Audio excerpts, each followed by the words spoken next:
নিয়োগ দুর্নীতি মামলায় প্রেসিডেন্সি জেলের সুপারের পর এবার প্রেসিডেন্সি জেলের চিকিৎসককে তলব সিবিআই এর। সোমবার অর্থাৎ 26শে জুন তলব করা হয়েছে প্রেসিডেন্সি জেলের চিকিৎসককে। গতকাল অর্থাৎ শুক্রবার প্রেসিডেন্সি জেলের এই চিকিৎসককে ইমেল করে পাঠানো হয়েছে তলবের নোটিশ। নিয়োগ দুর্নীতি মামলায় সিবিআইয়ের হাতে গ্রেপ্তার হওয়া ধৃতদের সম্পর্কে জিজ্ঞাসাবাদ করা হবে প্রেসিডেন্সি জেলের চিকিৎসককে। পার্থ চট্টোপাধ্যায় থেকে মানিক ভট্টাচার্য সম্পর্কেও জিজ্ঞাসাবাদ করা হবে তাকে। এর পাশাপাশি কুন্তল ঘোষের চিঠি সংক্রান্ত বিষয়েও জেলের চিকিৎসককে জিজ্ঞাসাবাদ করা হতে পারে, এমনটাই সিবিআই সূত্রে খবর। বিস্তারিত জানবো, আমাদের সাথে টেলিফোন লাইনে রয়েছে আমাদের প্রতিনিধি অভ্রদীপ। অভ্রদীপ, তোমার থেকে যেটা জানতে চাইবো যে নিয়োগ দুর্নীতি মামলায় প্রথমে প্রেসিডেন্সি জেলের সুপারকে তলব করা হয়েছিল, এবার প্রেসিডেন্সি জেলের এক চিকিৎসককেও তলব করা হচ্ছে, কেন? বিস্তারিত জানাও। দেখো, আমরা যেটা সিবিআই সূত্র মারফত জানতে পারছি, গতকাল অর্থাৎ শুক্রবার প্রেসিডেন্সি জেলের এই চিকিৎসককে ইমেল মারফত সিবিআই এর তরফ থেকে হাজিরার নোটিশ পাঠানো হয়েছে।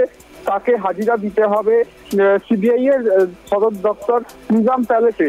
আগামী 26শে জুন অর্থাৎ সোমবার তাকে হাজিরার নির্দেশ দেওয়া হয়েছে।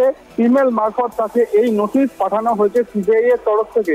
সিবিআই সূত্র মারফত আমরা যেটা জানতে পারছি, নিয়োগ দুর্নীতির বিভিন্ন মামলায় সিবিআই এর হাতে গ্রেপ্তার হওয়া বিভিন্ন ধৃতদের পার্থ চট্টোপাধ্যায় থেকে শুরু করে মানিক ভট্টাচার্য, কুন্তল ঘোষ, তাপস মণ্ডল, নীলাদ্রি ঘোষ, এদের গতিবিধি সম্পর্কে আজ তাকে জিজ্ঞাসাবাদ করা হবে। পাশাপাশি আমরা জানি কুন্তল ঘোষের যে চিঠি মামলা হয়েছিল, সেই মামলার সংক্রান্ত বিভিন্ন বিষয় তাকে জিজ্ঞাসাবাদ করা হবে সিবিআই এর তরফ থেকে এই চিকিৎসককে।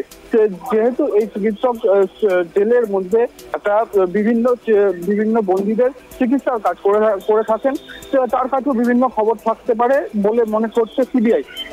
আমরা জানি কিছুদিন আগেই প্রেসিডেন্সি জেলের সুপারকে জিজ্ঞাসাবাদ করেছে সিবিআই।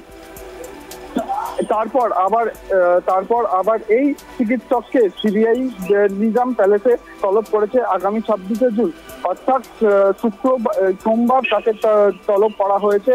গতকাল শুক্রবার তাকে ইমেল মারফত নোটিশ পাঠানো হয়েছে। হ্যাঁ অভ্রদীপ, নিয়োগ দুর্নীতি মামলায় সিবিআই কোনোভাবেই কোনো সূত্র ছাড়তে চাইছে না, তারা রীতিমতো তদন্ত চালিয়ে যাচ্ছে। পার্থ চট্টোপাধ্যায়, মানিক ভট্টাচার্য, কুন্তল ঘোষ এদেরকে যতবারই আদালতে তোলা হয়েছে, একাধিকবার বিভিন্ন রকম তথ্য তাদের সামনে এনেছে, যাতে আদালত তাদেরকে আবারও জেল হেফাজতের নির্দেশ দেয়। তো এবারে প্রেসিডেন্সি জেলের চিকিৎসককে তলব করেছে সিবিআই। তো এইবারে কি আরো কোনো নতুন তথ্য সামনে আসতে চলেছে সিবিআইয়ের হাতে? হ্যাঁ, আমরা যেরকম সিবিআই সূত্র মারফত খবর পাচ্ছি যে এই চিকিৎসকের কাছে বিভিন্ন তথ্য থাকতে পারে, সেই তথ্যগুলো খুঁজে বার করতে চাইছে সিবিআই, তাই তাকে তলব করা হয়েছে আগামী সোমবার নিজাম প্যালেসে। এই চিকিৎসকের কাছ থেকে যে সমস্ত তথ্য পাওয়া যাবে, সেই সমস্ত তথ্য গুরুত্বপূর্ণ হতে পারে বলে সিবিআই মনে করছে। সিবিআই সূত্র মারফত আমরা সেই খবরটাই পাচ্ছি। ইনি যেহেতু বন্দীদের খুব কাছাকাছি থাকেন, বন্দীদের বিভিন্ন চিকিৎসার কাজ করেন, তাই তার কাছে বিভিন্ন খবর থাকতে পারে। তার জন্যই তাকে নিজাম প্যালেসে ডাকা হয়েছে। এনাকে জিজ্ঞাসাবাদ করে বিভিন্ন নথি বা তথ্য উঠে আসতে, গুরুত্বপূর্ণ তথ্য উঠে আসতে পারে সিবিআই এর কাছে, তাই তাকে নিজাম প্যালেসে তলব করা হয়েছে সোমবার দিন। পার্থ চট্টোপাধ্যায় সম্পর্কে বা মানিক ভট্টাচার্যের সম্পর্কে বিভিন্ন তথ্য আমার কাছে থাকতে পারে, সেই সব তথ্যগুলোই খতিয়ে দেখতে চাইছে সিবিআই এর তদন্তকারী আধিকারিকরা। ধন্যবাদ অভ্রদীপ আমাদেরকে এই বিষয়ে বিস্তারিত জানানোর জন্য। আবারও জানিয়ে রাখি, নিয়োগ দুর্নীতি মামলা সংক্রান্ত বিষয়ে প্রশ্ন করার জন্য তলব করা হলো প্রেসিডেন্সি জেলের চিকিৎসককে। বেশ কয়েকদিন আগে প্রেসিডেন্সি জেলের সুপারকে তলব করেছিল সিবিআই। এরপর নিয়োগ দুর্নীতি মামলার সম্পর্কে জিজ্ঞাসাবাদের জন্য প্রেসিডেন্সি জেলের চিকিৎসককে তলব করলো সিবিআই। আগামী 26শে জুন অর্থাৎ সোমবার তলব করা হয়েছে সিবিআইকে। গতকালই ইমেলের মাধ্যমে তাকে নোটিশ জানিয়ে দেওয়া হয়েছে, সোমবারের মধ্যে হাজিরা দিতে হবে তাকে।